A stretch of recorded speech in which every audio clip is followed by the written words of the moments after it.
Thomas Wake, Astro Wake, 2019 and beyond. We're going to talk about the astrology of the weekend from the 16th of August going into Saturday and Sunday, the 17th and the 18th. And we'll do a brief astrological overlook, and then we'll pull some cards. Now, I have the chart pulled up next to me, as you may be able to see. And some of the aspects that are strong, we have this square with Mercury and Uranus. As I'm doing this, it is direct. It already was exactly direct. Now Mercury is going to move off of this. That is unexpected news, unexpected difficulties in travel, things of that nature. Perhaps a hard time getting out what you want to say. Perhaps coming out and saying something that you wish you could take back. Not thinking about what you're going to say before you say it. Or having a hard time communicating. A hard time communicating and traveling. This is peaked. Now this is going to fade through the weekend. So it'll recede.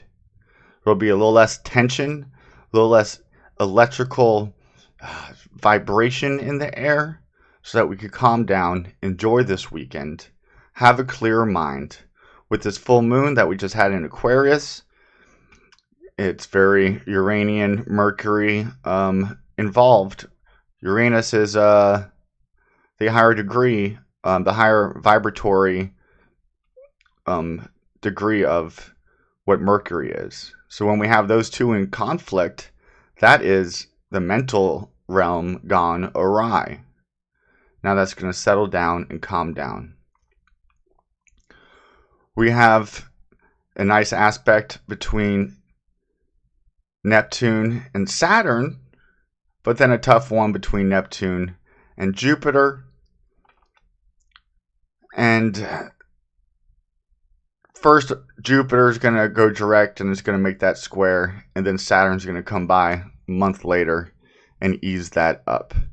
So be careful of not getting sold a big fishtail, of not getting taken into a big lie, a big deception, and not doing it yourself, but rather use that energy for imaginative, spiritual, mystical meditation and work.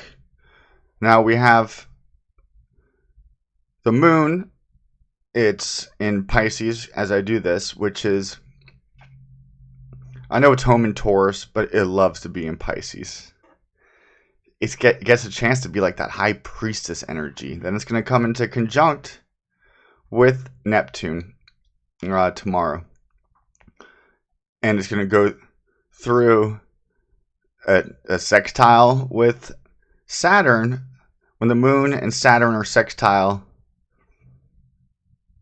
that's it can be depressed. See, it's a harmonious aspect. So you could be good at disciplining your emotional realm and then bringing your creativeness to the earthly realm, starting a new project with this divine inspiration. Be careful not to be too preachy. I get accused of that. That's the square that we got from Jupiter. Be careful not to get taken for a ride. Then we'll have the moon finishing up her cycle out of Pisces, starting anew in Aries. And as soon as it starts anew in Aries, it's going to hit Chiron to kind of heal yourself from this last 30-day trip of the month, of the moon, and then send you back off into battle. So I really see this weekend as a calming down. This Friday is going to be a little bit intense, but after today, I see an easygoing Saturday and Sunday, even spiritual. The sun in Leo still. going into its strong degrees, the third decan. This is really being courageous, being a leader, analyzing your heart. Am I doing things from my heart? Am I living from my true, authentic, best version of myself? Where can I do more from that?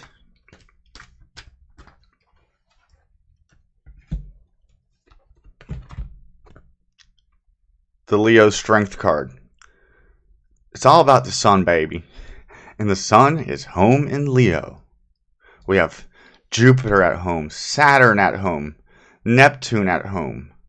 Lots of home energy. Uranus and Taurus, traditionally it doesn't like to be there, but Uranus and Terra, Earth, Taurus, mythologically, they were married. You know what they did? They came together, had freaking Venus. And we have Venus just coming off this conjunction with the sun. Look, a Lady Victory of Venus, quelling that pride, perhaps, gently of the lion, taming its animalistic nature so that it could be more regal. We have the fixed star Virgo just coming off the sun being there with Venus. We got Mars pushing ahead. It's going to push into Virgo. That is very strong woman, fierce, Athena, warrior princess energy. Right now, feel that inspiration. And now, in the following 2 weeks, when we enter into Virgo season, that's where we get to work and we put it into work. Right now, it's an active fire energy. And that's alright. Go out there, be fiery. And have fun. Recreate. Leo's all about recreation and playing, being your childlike, playful self. I hope you get a chance to do that this weekend. Now here's a Temperance card, which is often associated with Sagittarius. I like Aquarius as well with this. And this is being an alchemist.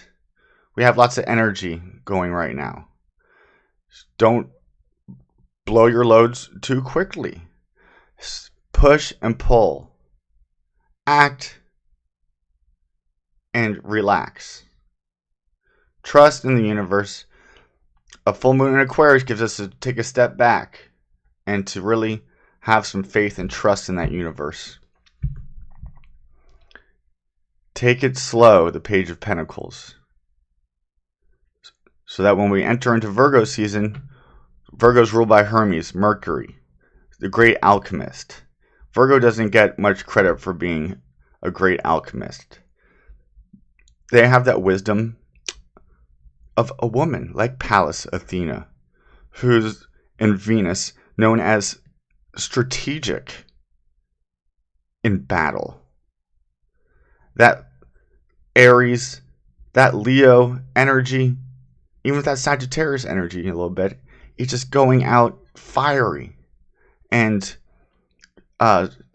shoot first, ask questions later. That's not the way of the wise. Let's go to this deck and pick some cards. It's my Renaissance deck from the Golden Tarot. Ooh, got one pop out. The Nine of Coins. Just sitting back in your environment and being thankful for what you have. Not wanting more and putting off that energy of want and not having, then you'll just get fed more. But put off that energy of what you have, what you could be thankful for. I'm thankful for this computer. I'm thankful for this internet. I'm thankful for not being short. So much to be thankful for. When we put that thankfulness out, we'll be given more to be thankful for. And we'll go to the Oracle deck for one final card. Oh, heavenly angels, archangels, seraphim, cherubim, dominions, principalities, thrones, my very higher self, source, guide, all holy helpers come and give us messages, a good solid message to help us through the weekend so that we could be the best version of ourselves.